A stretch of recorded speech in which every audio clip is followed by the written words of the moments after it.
This is the ruling that closed the last door.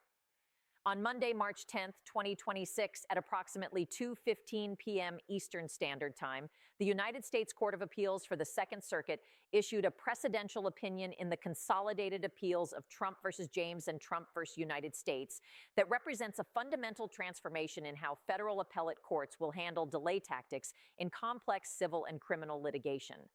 The three-judge panel, consisting of two judges appointed by Democratic presidents and one appointed by a Republican president, delivered a unanimous 64-page opinion that establishes new procedural standards specifically designed to prevent wealthy defendants from using the appellate process to indefinitely postpone judgment enforcement and trial proceedings.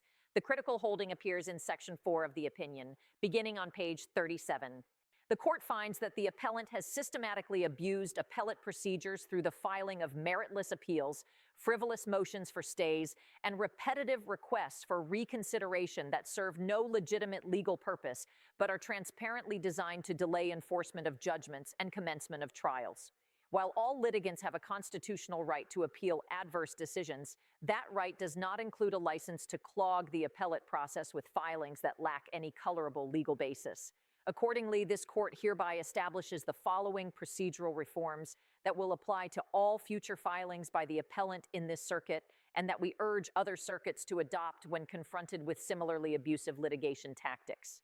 According to sources familiar with the appellate court's internal deliberations, the decision to issue these procedural reforms was driven by frustration among the judges that Trump had filed 23 separate appeals and emergency motions in the Second Circuit over the past 6 months, consuming judicial resources while producing no substantive legal arguments worthy of serious consideration. The procedural reforms announced in the March 10th opinion eliminate every delay mechanism that Trump has relied upon for the past 18 months and create a timeline where all pending matters must be resolved within 90 days. The delay strategy is over. The appeals process has been restructured to prevent further abuse. And the legal reckoning that Trump has been postponing through procedural warfare is now unavoidable and imminent. To understand why this appellate decision ends Trump's delay strategy permanently, it is necessary to examine how appellate litigation has historically provided opportunities for delay and how the Second Circuit's new procedures close those opportunities. The American legal system provides multiple levels of appeal to ensure that trial court errors can be corrected. A party who loses in district court or state trial court can appeal to the Circuit Court of Appeals. A party who loses in the circuit court can petition for review by the Supreme Court. At each level, the appellant can file motions requesting that enforcement of the lower court's decision be stayed pending resolution of the appeal. The standard for obtaining a stay pending appeal typically requires the appellant to demonstrate a likelihood of success on the merits and irreparable harm if the stay is not granted. In practice, these standards have been applied flexibly, with courts often granting stays to avoid the unfairness of enforcing judgments that might later be reversed. Sophisticated litigants have exploited this flexibility by filing appeals that have minimal likelihood of success, but that raise just enough legal questions to persuade courts to grant temporary stays while the appeals are considered. The temporary stays can last months or years as the appeal proceeds through briefing, oral argument, and decision. During this time, judgments remain unenforced and trials are postponed. When the appeal is ultimately denied, the appellant files a petition for rehearing, then a petition for en banc review, then a petition for Supreme Court review, each of which can trigger additional stays and delays. The cumulative effect can postpone enforcement for years, even when the underlying appeal has no reasonable chance of success. The procedural reforms announced by the Second Circuit on March 10th systematically eliminate each of these delay opportunities through a series of interconnected rule changes that apply specifically to Trump's cases, but that are written broadly enough to apply to any litigant who demonstrates a pattern of abusing appellate procedures. The first reform requires that all future appeals filed by Trump must be accompanied by a certification from his attorney, stating that the appeal raises a substantial legal question that has not been previously adjudicated and that is not raised solely for purposes of delay. The certification must identify the specific legal issue, cite to case law supporting the proposition that the issue is unsettled, and explain why resolution of the issue could affect the outcome of the case. An appeal filed without this certification will be summarily dismissed without consideration. The certification requirement forces Trump's attorneys to take personal responsibility for the legitimacy of appeals and exposes the attorneys to potential sanctions if they certify appeals that are later determined to be frivolous. The reform recognizes that Trump has been able to find attorneys willing to file questionable appeals because the attorneys face no personal consequences for doing so. By requiring attorney certification with potential sanctions, the reform makes it much harder for Trump to find competent counsel willing to pursue delay-focused appeals. The second procedural reform establishes an expedited briefing schedule for all Trump appeals that compresses timelines that normally span months into periods measured in weeks. Under the new procedures, Trump must file his appellate brief within 14 days of the notice of appeal being filed. The appellee has 14 days to file a response brief. Trump has 7 days to file a reply brief. The court will schedule oral argument within 30 days of the reply brief being filed and will issue a decision within 30 days of oral argument. The total timeline from notice of appeal to appellate decision is therefore 77 days maximum compared to the normal appellate timeline of 6 to 12 months. The expedited schedule prevents Trump from using the briefing process as a delay mechanism. It also creates significant resource pressure on Trump's legal team because preparing adequate appellate briefs in 14 days while simultaneously managing trial preparation and disclosure obligations is extraordinarily difficult. The reform forces Trump to choose between pursuing appeals and preparing for trials because his legal team does not have the capacity to do both simultaneously under compressed timelines.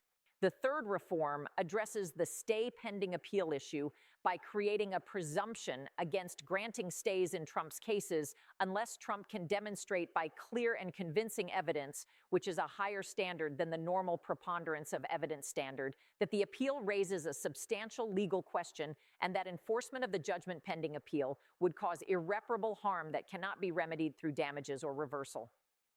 The opinion states explicitly that financial harm to the appellant is not considered irreparable harm for purposes of this analysis, because financial harm can be remedied through compensation if the appeal succeeds. The practical effect is that Trump will not be able to obtain stays of judgment enforcement by arguing that asset seizures cause him financial injury. The only way to obtain a stay is to demonstrate that the appeal raises a genuinely novel legal question and that some non-financial harm would occur. For Trump's cases, which involve straightforward applications of fraud and liability doctrines to factual circumstances, there are virtually no appeals that would meet this heightened standard. The fourth procedural reform prohibits Trump from filing motions for reconsideration or rehearing, except in circumstances where new evidence has emerged that was not available at the time of the original decision, or where the court's decision contains a clear legal error that would affect the outcome. Motions for reconsideration must be accompanied by a sworn declaration from Trump's attorney explaining what new evidence exists or what legal error occurred and certifying that the motion is not filed for purposes of delay. The reform eliminates Trump's practice of filing repetitive motions, asking courts to reconsider decisions based on arguments that were already made and rejected. The prohibition on reconsideration motions, except in narrow circumstances, means that once an appellate court issues a decision, that decision is final and Trump cannot obtain additional delay by relitigating the same issues. The fifth and most consequential procedural reform establishes a case management protocol that requires all of Trump's pending appeals and motions in the Second Circuit to be resolved within 90 days of the March 10th opinion. The court has created a special appellate panel consisting of the 3 judges who authored the March 10th opinion and has given that panel exclusive jurisdiction over all Trump-related matters. The panel will issue a scheduling order within 7 days, establishing specific deadlines for resolution of each pending matter. Any matter not resolved within the 90-day window will be automatically denied or dismissed without further consideration. The 90-day deadline means that by early June 2026, every pending appeal and motion that Trump has filed will be decided one way or another. The cases will either proceed to enforcement and trial, or the appeals will succeed and provide Trump with temporary relief. Based on the substantive analysis contained in the March 10th opinion, which discusses the lack of merit in Trump's legal arguments, the likelihood that any appeals will succeed is minimal. The realistic outcome is that within 90 days, all appeals will be denied, all stays will be lifted, and enforcement will proceed across all cases simultaneously. Here's the critical insight that legal analysts are emphasizing about why the Second Circuit's decision represents a complete dismantling of Trump's delay strategy rather than merely a temporary setback. Delay strategies in complex litigation depend on being able to fragment the proceedings into numerous individual battles that must be resolved sequentially. While one appeal is pending, enforcement is stayed. When that appeal is denied, a new appeal is filed based on a different issue, triggering a new stay. The sequential nature of the battles allows the defendant to postpone the ultimate reckoning indefinitely, as long as there are additional legal issues that can be raised. The Second Circuit's reforms eliminate the sequential structure by consolidating all pending matters into a single 90-day resolution window and by prohibiting new appeals or motions, except in narrow circumstances. Trump cannot file a new appeal after the old appeal is denied because the certification requirements and heightened standards make it nearly impossible to meet the criteria for additional filings. The fragmentation that made the delay strategy viable has been replaced by forced consolidation that produces binary outcomes. Either Trump's legal positions succeed within 90 days or they fail definitively, and enforcement proceeds without further obstacles. The implications of the appellate decision extend beyond Trump's personal cases and establish precedent that will affect how courts handle delay tactics by wealthy defendants in future litigation. The opinion includes extensive analysis of the constitutional right to appeal and the limits of that right when appeals are pursued in bad faith. The court concludes that while all litigants have a right to one appeal as of right, there is no constitutional right to use the appellate process abusively to delay enforcement of judgments.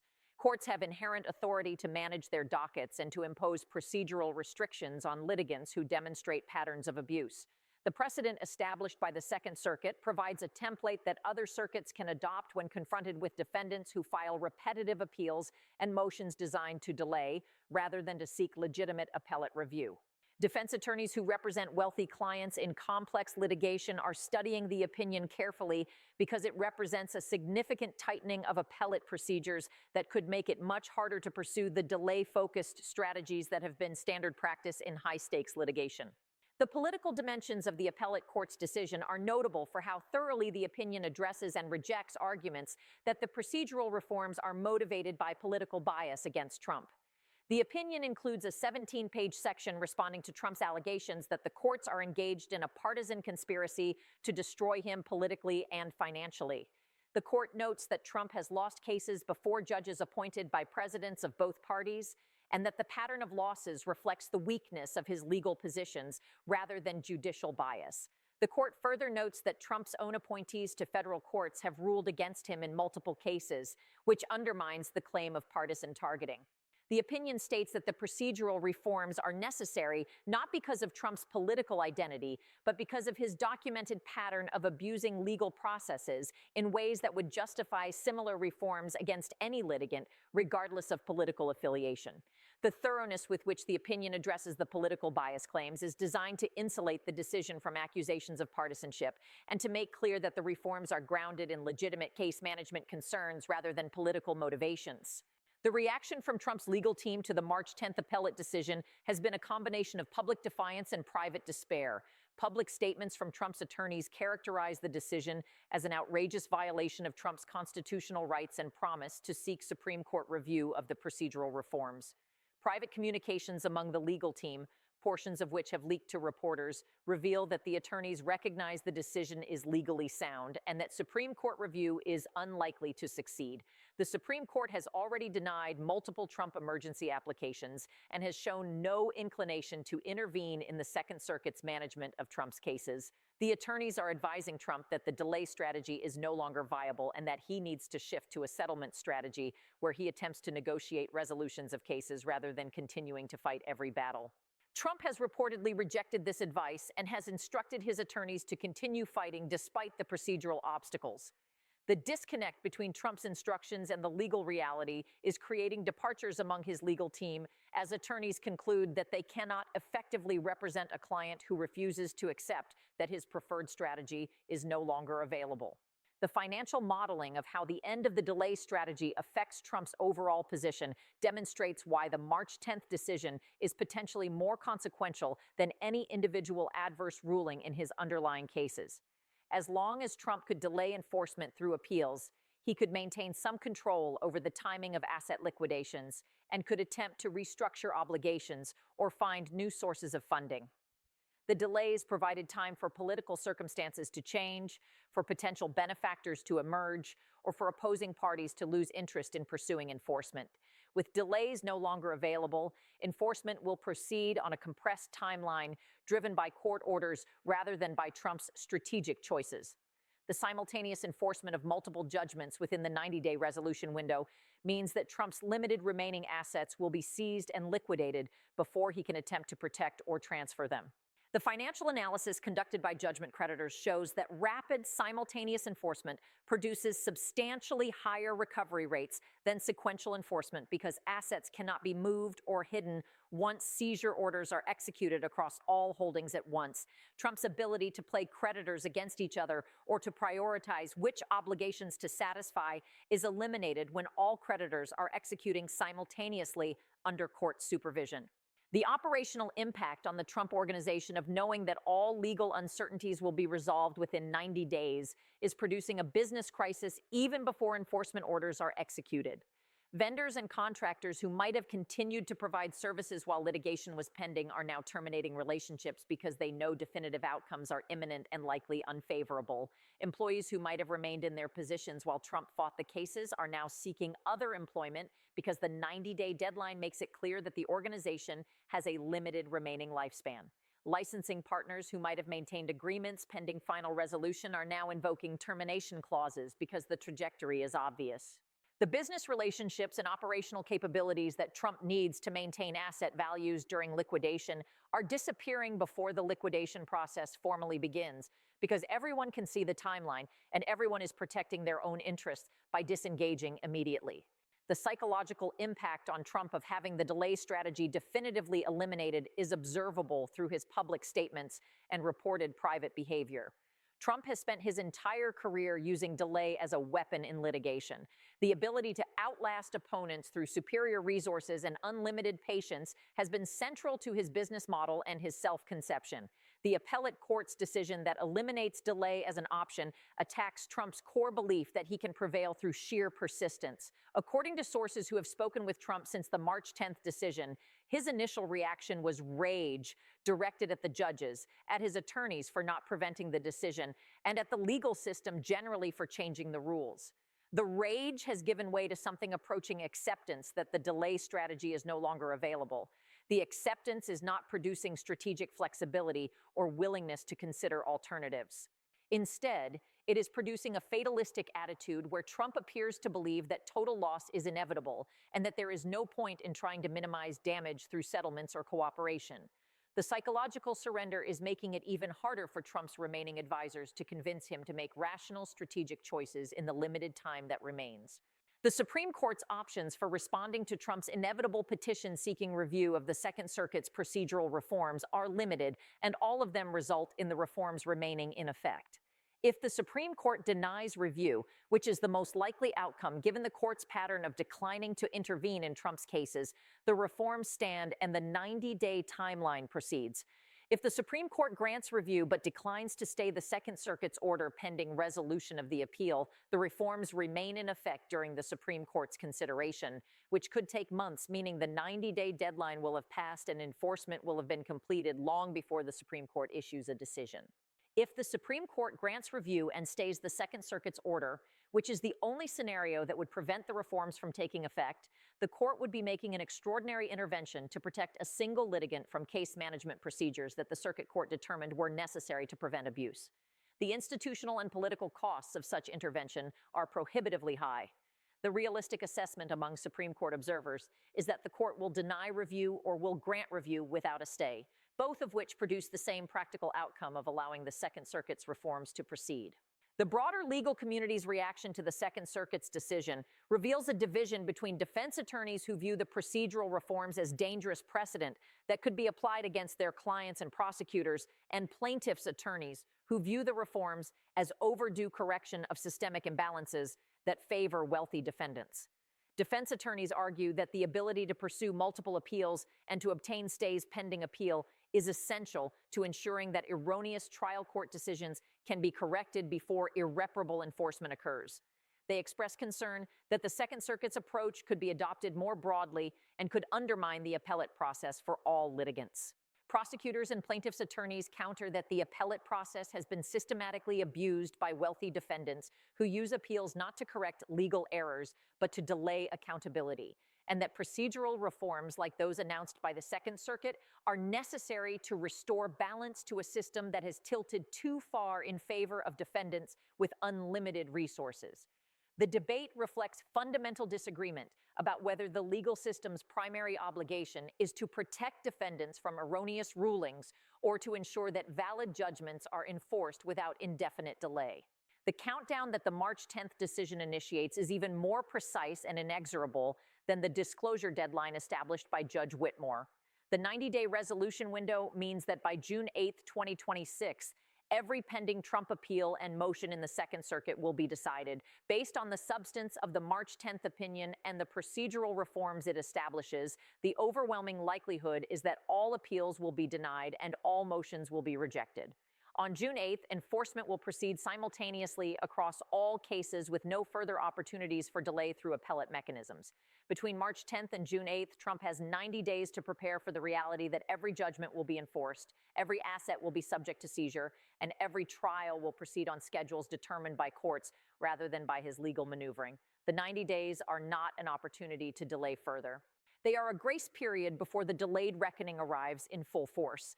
The historical assessment that will ultimately be made of the Second Circuit's March 10th decision will likely focus on whether the procedural reforms represent appropriate case management or dangerous expansion of judicial power to restrict appellate rights. The Legal Academy will debate whether courts should have authority to impose special procedures on individual litigants or whether procedural rules should apply uniformly to all parties regardless of their litigation history. The debate will continue for years and may ultimately be resolved by the Supreme Court in a case not involving Trump, where the precedential implications can be considered without the political overlay. But for Trump's immediate situation, the academic debates are irrelevant. The procedural reforms are in effect. The 90-day deadline is running. The delay strategy is over. And the legal reckoning that has been postponed through 18 months of procedural warfare is now scheduled to arrive in full force by early June 2026. As the second week of March 2026 concludes, Donald Trump faces a legal landscape that has been fundamentally transformed by the Second Circuit's decision to eliminate the procedural mechanisms he relied upon to delay enforcement and defer trials. The decision does not determine the outcomes of his underlying cases, but it determines the timeline on which those outcomes will be reached, and it eliminates his ability to control that timeline through strategic appeals and motions. The delay strategy that worked for 50 years in thousands of cases across hundreds of jurisdictions has been specifically and deliberately dismantled by appellate judges who concluded that Trump's pattern of abuse justified extraordinary procedural restrictions. The strategy is over. The delays are ending. The enforcements are beginning. And the timeline is no longer indefinite but finite, measured, and rapidly approaching. This decision ends Trump's delay strategy for good, because it removes the tools that made delay possible and replaces them with accelerated procedures that produce rapid resolution rather than prolonged uncertainty. The legal system has finally stopped allowing Trump to manipulate procedural rules to avoid substantive accountability. The reckoning he has delayed for 18 months will arrive within 90 days, and this time there is no procedural mechanism available to postpone it further.